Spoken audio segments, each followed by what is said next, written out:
नवकेसरी news मध्ये आपलं स्वागत। आपण पुणे आणि सातारा जिल्ह्याच्या सीमेवर असणाऱ्या वीर डॅमच्या आपण इथली दृश्य बघतोय। माझ्या पाठीमाग आपणाला ओसंडून वाहिलेला आपणाला वीर डॅम बघायला मिळतोय।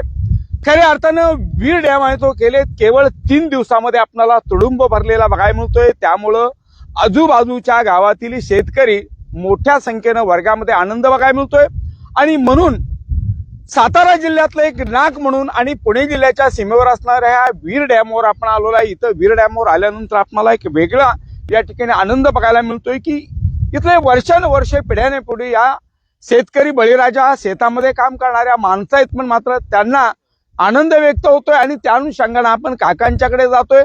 काका, आपण वीर डॅमच्या तीरावर आपलं बसलेलं भादे गाव आहे। आपण एक शिक्षक म्हणून आपण या ठिकाणी शेतकरी म्हणून एक या ठिकाणी काय आनंद होतो? पुष्कळ आनंद होतो, पुष्कळ आनंद होतो। खाली पलटण बारामती या कॅनलने लोकांना पुष्कळ पाणी जातं, शेतीला याला पाणी जातं। काय वाटतं हे सगळं 3 दिवसामध्ये भरलेलं तीन धरण भरले आवश्यक मोठं वाटतं आम्हाला आणि म्हणून शेतकऱ्यांच्या चेहऱ्यावरचा आनंद वेगळा बघायला मिळतोय। त्याचबरोबर या गावचे आपल्याकडे सहकारी मित्र जोडलेले आपण गायकवाड साहेबांच्याकडे जातोय। नवनाथजी, आपल्या गावामध्ये हे वीर डॅम म्हणून आपल्याला ह्या डॅमचं पाणी जवळजवळ अनेक गावांना पुरवलं जातं, काय एक वेगळं लय आहे? प्रथम सर्व आषाढी वारी निमित्त रामकृष्ण हरी। आज ही नीरा नदी आहे आणि नीरा नदीवरतीच मौजे वीर या मौजे बाधे आणि वीर या पुणे आणि सातारा जिल्ह्यावरती मोठा डॅम वीर डॅम बांधण्यात आलेला आहे। त्यांचा पाण्याचा लाखो लिटरचा विसर्ग हा पंढरपूर दिशेने आलेल्या लाखो वारकरी बांधवांसाठी त्यांच्या म्हणजे पिण्यासाठी असेल, बाकीच्या त्यांच्या भांडी किंवा शेतीसाठी हा पाण्याचा विसर्ग लाखो लिटरनं केला जात आहे। संपूर्ण वारकऱ्या भाविक भक्तांसाठी या वीर डॅम मधून हा विसर्ग होत आहे आणि आपण बघतोय त्याच वेळी एक तरुण जोडलेला आहे। काय आनंद होतोय की आपण ह्या गावचे रहिवासी आहात, एक तरुण आहात, काय वाटतंय की ह्या धरणाचा आपल्या गावकऱ्यांना किती उपयोग होतो?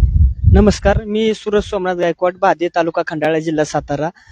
वीर धरण पुणे जिल्ह्याच्या आणि सातारा जिल्ह्याच्या सीमेवर आहे। वीर धरणाचा सातारा जिल्हा आणि पुणे जिल्ह्याला तसंच सोलापूर जिल्ह्याला पंढरपूर पर्यंत पाणी जातंय। आमचं धरणाचं अत्यंत आनंद होतोय, पाण्यासारखं पुण्य नाही आणि आम्हाला धरण भरलं तर अगदी खूप आनंद, एक अगदी भरपूर आनंद होतो आम्हाला धरण भरल्यावर।